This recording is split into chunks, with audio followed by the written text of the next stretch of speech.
Break के बाद एक बार फिर से आपका स्वागत है और अब बात करेंगे स्पेशल रिपोर्ट्स की।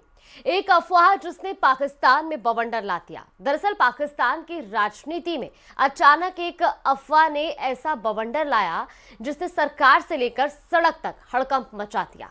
अफवाह थी पूर्व प्रधानमंत्री इमरान खान की हत्या की, लेकिन अदियाला जेल प्रशासन की तरफ से साफ कर दिया गया है कि इमरान खान की हत्या की खबर महज एक अफवाह है। एक रिपोर्ट देखिए।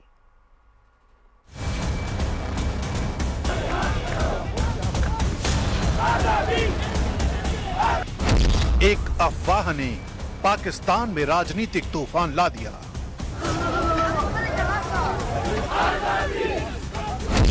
एक अफवाह ने पाकिस्तान की सड़कों पर कोहराम मचा दिया। एक अफवाह ने पाकिस्तान की सरकार को सन्न कर दिया। इमरान खान की मौत की अफवाह सबसे पहले सोशल मीडिया पर चली और सिर्फ कुछ मिनटों में पूरे पाकिस्तान में आग की तरह फैल गई। हैरानी की बात यह कि किसी भी आधिकारिक स्रोत ने ऐसी कोई घटना की बात नहीं कही थी, फिर भी पोस्ट, वीडियो और मैसेज लाखों में शेयर होने लगे। राजधानी इस्लामाबाद से लेकर लाहौर और पेशावर तक लोग पूछने लगे, क्या सच में इमरान खान नहीं रहे? पीटीआई समर्थकों में बेचैनी बढ़ गई और परिवार ने तुरंत मुलाकात की मांग की। अफगानिस्तान मीडिया से फैली ये अफवाह इतनी तेजी से फैली कि अदियाला जेल के बाहर भीड़ जमा होने लगी और हालात तनावपूर्ण हो गए। अफवाह बढ़ती गई तो सड़कें भी प्रभावित होने लगी। अदियाला रोड घंटों जाम रहा। स्कूल वैन, एम्बुलेंस, ऑफिस जाने वाले लोग सब फंस गए। इमरान खान की बहन अलीमा खान ने वहीं बैठकर ऐलान कर दिया कि जब तक भाई की स्थिति साफ नहीं होती वो नहीं हटेंगी। भीड़ बढ़ती गई और पुलिस को बातचीत करनी पड़ी। दूसरी तरफ सोशल मीडिया पर माहौल और उग्र होने लगा। कई फर्जी स्क्रीनशॉट, नकली ऑडियो और एडिटेड वीडियो शेयर होने लगे, जिससे घबराहट और बढ़ी। सरकार पर सवाल, आखिर किसी ने आधिकारिक बयान क्यों नहीं दिया और इतनी बड़ी अफवाह कैसे फैली? जब हालात हाथ से निकलने लगे तो अदियाला जेल प्रशासन सामने आया। देर रात बयान जारी हुआ, इमरान खान जेल में हैं, सुरक्षित हैं और पूरी तरह स्वस्थ हैं। ट्रांसफर या किसी मेडिकल इमरजेंसी की खबरों को बिल्कुल झूठ बताया गया। साथ ही स्पष्ट किया गया कि इमरान खान लगातार मेडिकल सुपरविजन में हैं और उनके लिए नई विजिट लिस्ट भी फाइनल की जा चुकी है। 26 नवंबर का एक आधिकारिक पत्र सामने आया है जिसमें अदियाला जेल सुपरिटेंडेंट को इमरान खान से मुलाकात के लिए 6 नामों की सूची भेजी गई। इसमें सोहेल खान अफरीदी, मीना खान, शाहिद खट्टक, शौकत यूसुफजई, अली इम्तियाज वरैच और हाफिज फरहत शामिल हैं। निर्देश दिया गया कि इन सभी को इमरान खान से मिलने की अनुमति दी जाए ताकि देश में फैल रही अफवाहें खत्म हों और सच्चाई सामने आए। इस पूरी अफरा तफरी के बाद अब सवाल उठ रहा है कि इस अफवाह की शुरुआत किसने की? पीटीआई खुलकर कह रहा है कि इतनी संवेदनशील झूठी खबर फैलाना राष्ट्रीय सुरक्षा से खिलवाड़ है। वे सरकार से हाई लेवल जांच और जिम्मेदार लोगों की पहचान की मांग कर रहे हैं। दूसरी तरफ रक्षा मंत्री ख्वाजा आसिफ ने दावा किया है इमरान को जेल में 5 स्टार जैसी सुविधाएं मिल रही हैं, खास मेन्यू, सभी चैनलों वाला टीवी और एक्सरसाइज इक्विपमेंट तक। इसी दौरान ख्वाजा आसिफ ने तंज कसते हुए ये भी कहा कि इमरान खान के समय उन्हें ठंडी फर्श, साधारण खाना, बिना गर्म पानी के 2 कंबलों में सर्दियां काटनी पड़ती थी। इस पूरे हंगामे ने साबित कर दिया कि पाकिस्तान में एक अफवाह भी 1000 सवाल खड़े कर सकती है। सरकार की पारदर्शिता पर, जेल की सुरक्षा पर और राजनीतिक स्थिरता पर। इमरान की मौत जैसी झूठी खबर ने दिखा दिया कि सिस्टम कितना नाजुक है और जनता कितनी जल्दी अविश्वास की खाई में गिर जाती है।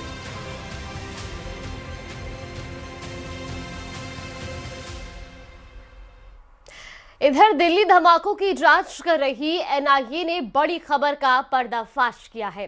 अल फलाह यूनिवर्सिटी के डॉक्टर मुजम्मिल से जुड़ी इस कहानी में जितने राज खोलोगे उतनी साजिश सामने आती जाती है। कहां खरीदा गया अमोनियम नाइट्रेट, कहां छुपाकर रखा गया, किन लोगों के घर और खेत इस्तेमाल हुए और कैसे कैसे धीरे धीरे दिल्ली ब्लास्ट का पूरा ब्लूप्रिंट तैयार हुआ, इस रिपोर्ट में देखिए।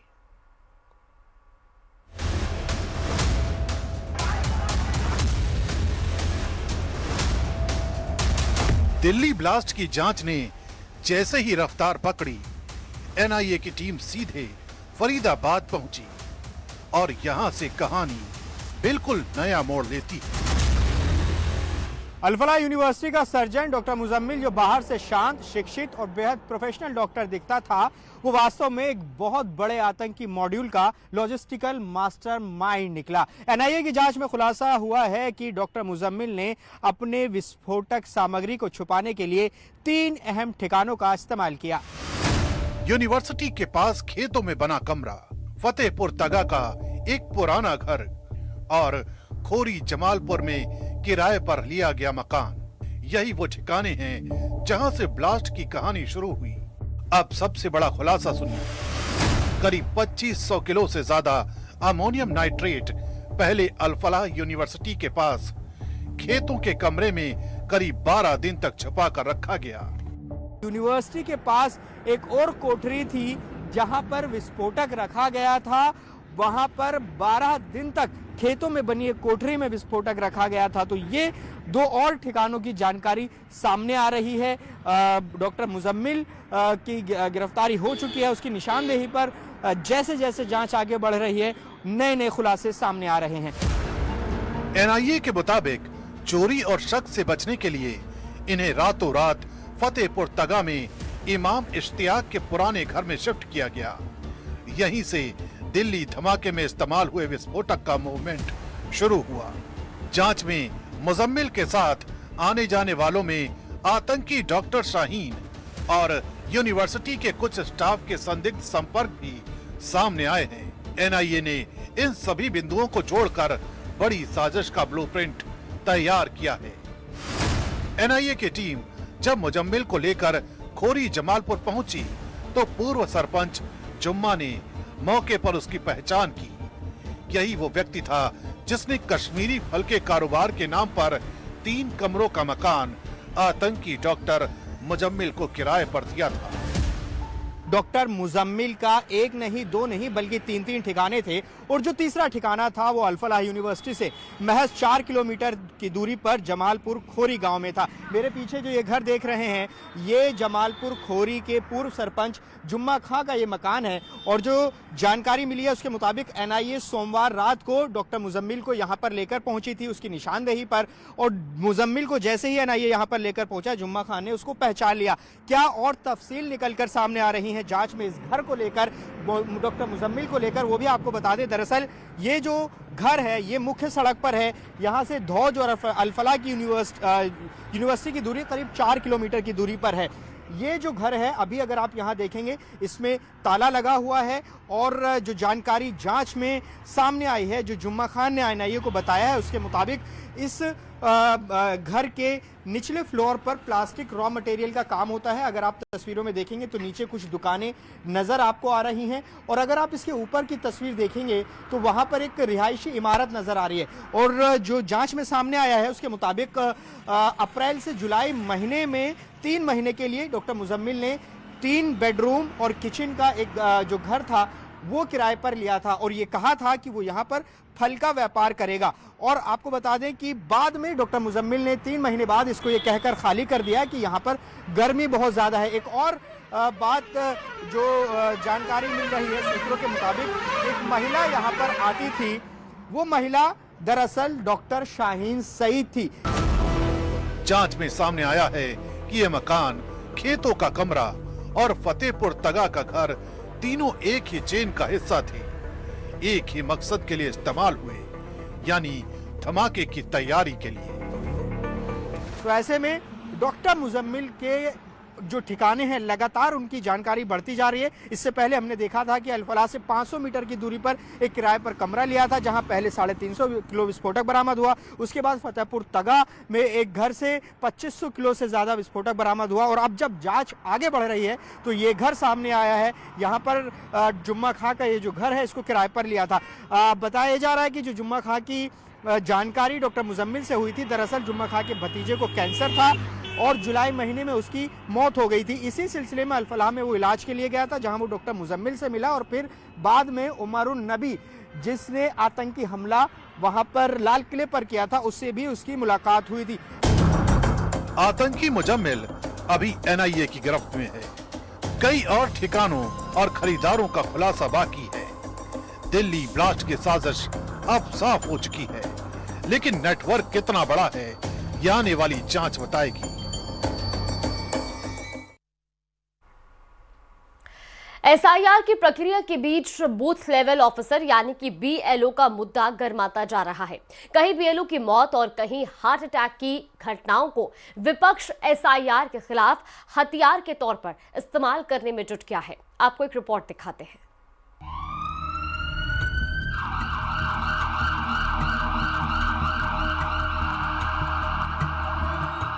यूपी के बरेली में बीएलओ की मौत हो गई। मध्य प्रदेश के बैतूल और दमोह में काम के दौरान बीएलओ को हार्ट अटैक आ गया। देश के अलग अलग हिस्सों में जारी एसआईआर के बीच आई इन खबरों ने ध्यान इसलिए खींचा क्योंकि दावा किया गया कि एसआईआर प्रक्रिया में जुटे बीएलओ पर काम का दबाव बढ़ता जा रहा है और इसी दबाव की वजह से कहीं बीएलओ को हार्ट अटैक आ गया तो कहीं उनकी जान चली गई। यूपी के बरेली के परदौली गांव के रहने वाले सर्वेश कुमार गंगवार स्कूल में सहायक अध्यापक के साथ साथ गांव के बीएलओ भी थे। काम के दौरान उनकी तबीयत बिगड़ी और फिर जान चली गई। इसके बाद सर्वेश कुमार गंगवार के परिवार वालों ने आरोप लगाया कि ऐसा उन पर काम के दबाव की वजह से हुआ। प्राथमिक विद्यालय परदौली में बीएलओ कार्य कर रहे थे और कार्य करते करते ही गिर गए और उसके अचानक में डेथ हो गई उनकी। यहाँ नया शिक्षक थे प्राथमिक सहायक अध्यापक जी। वर्कलोड बहुत था, सभी के ऊपर है। मैं खुद सुपरवाइजर हूँ, तो वर्कलोड तो बहुत है। बरेली में बीएलओ की जान गई तो मध्य प्रदेश के दमोह और बैतूल में बीएलओ को हार्ट अटैक आ गया। दावा किया गया कि ये घटनाएं भी बीएलओ के जरूरत से ज्यादा काम करने की वजह से हुई। में जॉब करते जो गवर्नमेंट के जो आया है जनगणना वाला, हाँ। तो उनमें इनकी ड्यूटी लगी है, तो उस दौरान मतलब बहुत प्रेशर आया, उनके कारण को अभी हार्ट अटैक आ चुका है। हाँ। अभी क्या स्थिति है? अभी ठीक है, अभी एम्स भर्ती करने का बोला है। भारतीय लोकतंत्र का आधार मतदाता सूची होती है और इस सूची को सही रखने का काम करते हैं बूथ लेवल ऑफिसर। इनका काम केवल चुनाव के दिन वोट डलवाना ही नहीं होता, बल्कि ये पूरे साल घर घर जाकर ये पक्का करते हैं कि वोट डालने लायक सभी लोगों के नाम लिस्ट में शामिल हो और गलत नाम हटा दिए जाएं। इस समय देश के अलग अलग हिस्सों में बीएलओ यही काम कर रहे हैं, लेकिन उन्हें ये काम अपनी नौकरी के साथ करना पड़ रहा है और इसलिए कहा जा रहा है कि बीएलओ पर काम का दबाव है।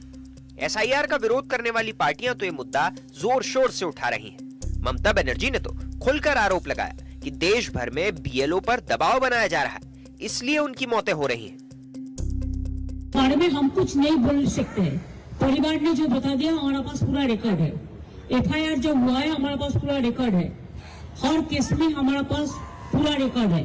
जो सुसाइड किया है, जो ट्रॉमा में मर गया है, जो बहुत सारे आदमी अभी भी सुसाइड कर रहे हैं। हम तो नहीं चाहते हैं ना। जिंदगी सबसे दामी होता है, कीमत होता है। हम क्यों कह रहे हैं कि गुजरात में जो बीएलओ मर गया उसके लिए कौन जिम्मेदारी है? राजस्थान में जो मर गया तो बीजेपी गवर्नमेंट है। मध्य प्रदेश में जो मर गया, क्या जरूरत था इतना जल्दी इसको ऐसा करना? अगर हर खुश बैठा है तो बीजेपी क्या साधु है, संत है? सबको अधिकार छीन लेता है और बीजेपी को बोलता है जेल में डाल देगा। बीएलओ को बोलता है जेल में डाल देंगे, आपको नौकरी खा लेंगे। आपका नौकरी कितना दिन रहेगा, पहले आप बचाओ। अखिलेश यादव ने भी इस मुद्दे पर ममता बनर्जी के सुर में सुर मिला दिया। यानी विपक्ष बीएलओ की मौत और उनकी तबीयत बिगड़ने के मुद्दे को सीधा सीधा उनके काम से जोड़ रहा है, जिस पर बीजेपी ने विपक्ष को खरी खरी सुना दी। गोंडा में एक अध्यापक, मैं नाम दिमाग से उतर रहा है, उनकी जान चली गई और एक कोरी बिरादरी के थे जो फतेहपुर में, जिसकी शादी होने वाली थी, वो आत्महत्या कर लिया। और जो आपके माध्यम से जानकारी मिली गई, इलेक्शन कमीशन तो बता नहीं रहा, ना सरकार बता रही है, बड़े पैमाने पर बीएलओ की जान गई है और मजबूरी में मुझे बीएलओ के पक्ष में भी पत्र लिखना पड़ा, जानकारी देनी पड़ेगी कि किस मेंटल प्रेशर में वो काम कर रहे हैं और सरकार का दबाव है कि वो कैटेगरी में सबके जल्दी फॉर्म भर दो। देखिए, सारे कार्य किए जा रहे हैं, बीएलओ के साथ साथ पार्टियों के भी बीएलए हैं, मगर मैं एक बात अवश्य कहना चाहूंगा। जब विपक्षी दल आज ये आरोप लगा रहे हैं, याद करिए केवल 2 साल पहले तो कहते थे ईवीएम हैक्ड है और बटन कौनो दबा दो ईवीएम में वोट भाजपा चला जाता है। आज उन्होंने ईवीएम का मुद्दा छोड़ दिया और मतदाता सूची के मुद्दे पे आ गए। इसका मतलब अब उन्होंने मान लिया कि ईवीएम हैक होने का आरोप झूठा था और आप आश्वस्त रहिए कि आगे वो इस चीज को भी झूठा मान लेंगे। और मैं एक बिंदु और कहना चाहता हूं, ये एक सोची समझी खतरनाक साजिश का हिस्सा है कि भारत की हर व्यवस्था के बारे में भ्रम पैदा करना। मतलब एसआईआर पर चढ़े सियासी रंग के बीच बीएलओ पर बढ़ते काम के दबाव के मुद्दे ने भी तूल पकड़ लिया, क्योंकि एक के बाद एक कई ऐसी खबरें सामने आई जिनमें बीएलओ के तनाव और दबाव में होने का दावा किया गया।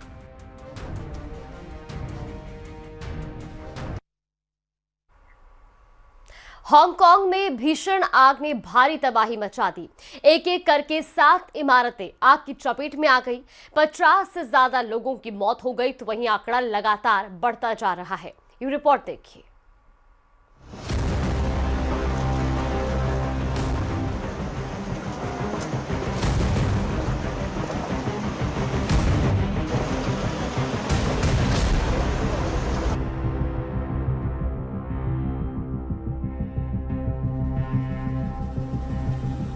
हांगकांग में आग ने ऐसा तांडव मचाया जिसने पूरी दुनिया को हिला डाला।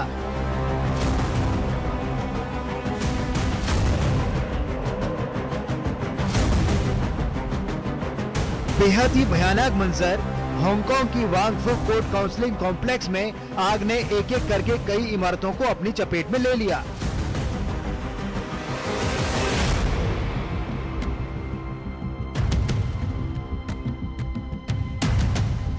चीख पुकार के बीच कई लोग तो जिंदा ही झुलस गए। लपटें इतनी तेजी से फैली कि इसमें 7 इमारतों को अपनी चपेट में ले लिया।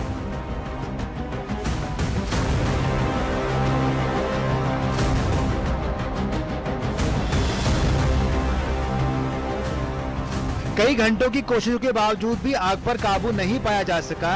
फायर डिपार्टमेंट के मुताबिक मृतकों का आंकड़ा समय बीतने के साथ साथ बढ़ता ही जा रहा है। बड़ी संख्या में लोग लापता हैं, सही नंबर बताना मुश्किल हो रहा है।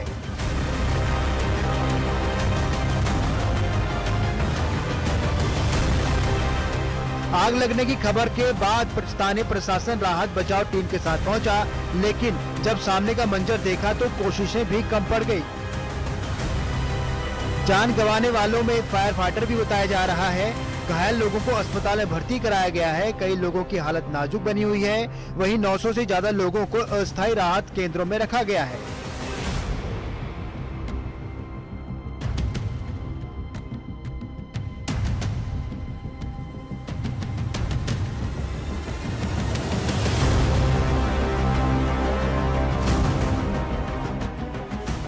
कई सड़कों को बंद कर दिया गया है और कई रूट में भी बदलाव किए गए हैं।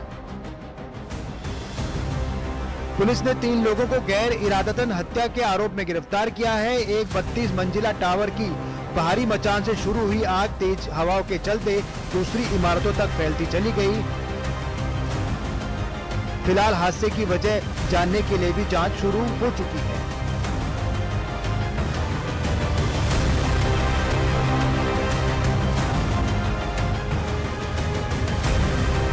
Bureau report, news 18।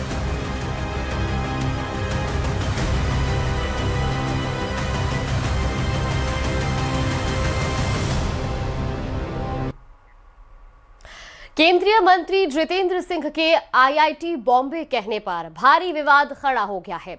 एमएनएस प्रमुख राज ठाकरे ने इसे मुंबई का अपमान बताया और कहा कि शहर का नाम मुंबा देवी से आया है और इसका सम्मान कोई नहीं छीन सकता।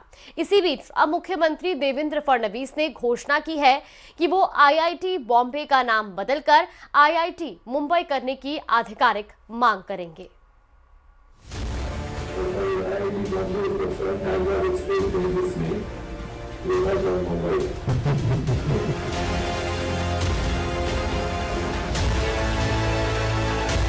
महाराष्ट्र की राजनीति में आईआईटी के नाम पर नया संग्राम छिड़ गया है। खबर ने उस वक्त जोर पकड़ा जब मुंबई में आईआईटी के एक कार्यक्रम में केंद्रीय मंत्री जितेंद्र सिंह ने कहा कि आईआईटी बॉम्बे नाम अच्छा है और शुक्र है कि इसे आईआईटी मुंबई नहीं किया गया। As was mentioned, as far as IIT Bombay is concerned, thank God it stayed in this name. You work in Mumbai. So that's why I'm a real compliment to you. And also true for Madras. It remains IIT Madras. It's being a pioneer, one of the earliest IITs. उनकी यही टिप्पणी विवाद का कारण बन गई। मराठी संगठनों ने इसे मुंबई की पहचान पर टिप्पणी बताते हुए कड़ी आपत्ति जताई। बयान सामने आते ही एमएनएस आक्रामक हो गई। राज ठाकरे ने सोशल मीडिया पर जितेंद्र सिंह को घेर लिया। असल में जितेंद्र सिंह का मुंबई से कोई संबंध नहीं है, न महाराष्ट्र से न गुजरात से।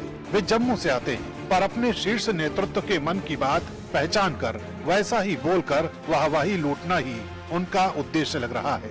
इस बहाने सिर्फ मुंबई ही नहीं बल्कि पूरे एमएमआर क्षेत्र में रहने वाले सभी मराठी लोगों से मेरा आह्वान है, अब तो आंखें खोलो। उन्हें मुंबई नाम खटकता है क्योंकि ये नाम हमारी मुंबा देवी, जो मुंबई की मूल अधिष्ठात्री देवी हैं, उनके नाम से लिया गया है। इस देवी की सारी संतानें यहाँ पीढ़ियों से रहने वाले मराठी लोग हैं और उन्हें आप भी खटकते हैं और आपका शहर भी। विवाद बढ़ता देख मुख्यमंत्री देवेंद्र फडणवीस सामने आए। फडणवीस ने स्पष्ट कहा कि शहर का नाम मुंबई है, इसलिए संस्थान का नाम ही उसी पहचान से मेल खाना चाहिए। उन्होंने ऐलान किया कि वो एचआरडी मंत्री और प्रधानमंत्री मोदी को पत्र लिखकर आईआईटी बॉम्बे का नाम बदलने की मांग करेंगे। मी आज आपल्याला आपल्या माध्यमातून सांगू इच्छितो की मी स्वतः देशाचे एचआरडी मिनिस्टर आणि देशाचे प्रधानमंत्री या दोघांनाही पत्र लिहून ही विनंती करणार आहे की आईआईटी बॉम्बेचं आईआईटी मुंबई केलं पाहिजे। अब ये मामला सिर्फ बयानबाजी का नहीं रहा बल्कि मराठी पहचान, केंद्र राज्य रिश्तों और राष्ट्रीय संस्थानों के ब्रांडिंग तीनों के बीच बड़ा राजनीतिक विषय बन चुका है। आने वाले दिनों में आईआईटी बॉम्बे से आईआईटी मुंबई बनाने का मुद्दा और गर्म हो सकता है क्योंकि महाराष्ट्र सरकार इस पर आधिकारिक पहल करने जा रही है।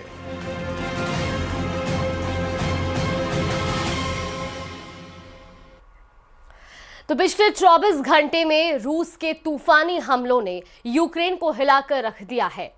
पूरी तरह से जहां एक तरफ बातचीत को लेकर बुरी तरह से व्याकुल है, तो वहीं जबकि नाटो देशों का साफ कह रहा है कि वो ट्रंप के रूसी फॉर्मूले को कभी भी नहीं मानेंगे और यूक्रेन को जंग हारने नहीं देंगे। हालांकि रूस ने कम से कम 200 मोर्चों पर यूक्रेन के चिथड़े उड़ाकर रख दिए हैं, जबकि रूस को परमाणु धमकी देने वाले ट्रंप की बोलती बंद हो गई है। अब दावा यह किया जा रहा है कि ट्रंप के विशेष दूत स्टीव विटकॉफ की एक कॉल लीक की वजह से ट्रंप का पूरा परमाणु प्लान फेल हो गया है।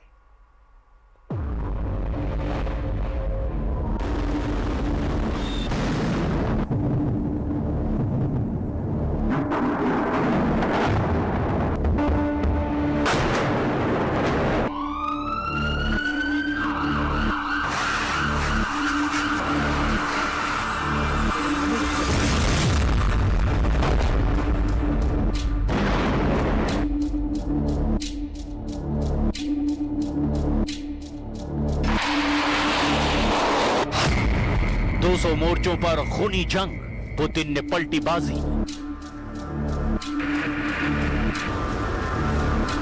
पुतिन ने वाकई रूस यूक्रेन जंग में बाजी पलट कर रख दी है। जिस रूस ने 24 फरवरी 2022 को यूक्रेन पर भीषण हमले शुरू किए थे, आज उसी रूस की शर्तों पर युद्ध विराम की बातें हो रही है। हैरानी की बात तो ये है कि शांति समझौते को लेकर हो रही बातचीत के बीच रूस ने पूर्वी यूक्रेन के 200 मोर्चों पर अब भयंकर हमले शुरू कर दिए हैं। यूक्रेन की राजधानी कीव समेत यूक्रेन के 20 से ज्यादा शहरों पर रूसी हमलों ने कोहराम मचा दिया है। हम आपको दिखाने जा रहे हैं कि कैसे पुतिन ने पहले ट्रंप को अपने युद्ध जाल में फंसाया और फिर यूक्रेन पर तीखे हमले करके 32 देशों वाले नेटो को उसकी औकात दिखा दी है। आज यूक्रेन से लेकर यूरोप तक और यूरोप से लेकर अमेरिका तक सभी पुतिन के जंगी पैतरों के सामने चित हो चुके हैं। हम आपको दिखाने जा रहे हैं कि पूर्वी यूक्रेन के 200 मोर्चों पर कब्जा करके कैसे रूस पूर्वी यूक्रेन के लगभग 55% इलाके पर कब्जा करने वाला है। इस वक्त रूस यूक्रेन के Donetsk, Kherson, Kharkiv, Sumy, Chernihiv, Zaporizhzhia, Luhansk और कुपियांस्क में चुन चुन कर उन इलाकों पर हमले कर रहा है जहां यूक्रेनी सेना सबसे ज्यादा टक्कर देने की कोशिश कर रही है। जबकि कुछ रिपोर्ट के मुताबिक रूस यूक्रेन के पोक्रोवस्क पर 66% से ज्यादा इलाके पर कब्जा कर चुका है, जिसे यूक्रेनी सेना के लिए सबसे गंभीर और तगड़ा झटका माना जा रहा है। हैरानी की बात तो ये है कि हारते यूक्रेन को जिताने के लिए यूरोप और नेटो के 10 से 12 देश अभी भी एड़ी चोटी का जोर लगा रहे हैं, जिसमें नेटो देश Germany, France, Britain, Poland, 3 Baltic देश हर हाल में रूस की जीत को रोकने की कोशिश में जुटे हैं। और चलिए इसी के साथ स्पेशल रिपोर्ट्स में फिलहाल के लिए बस इतना ही। यहाँ पे रुकते हैं छोटे से ब्रेक के लिए।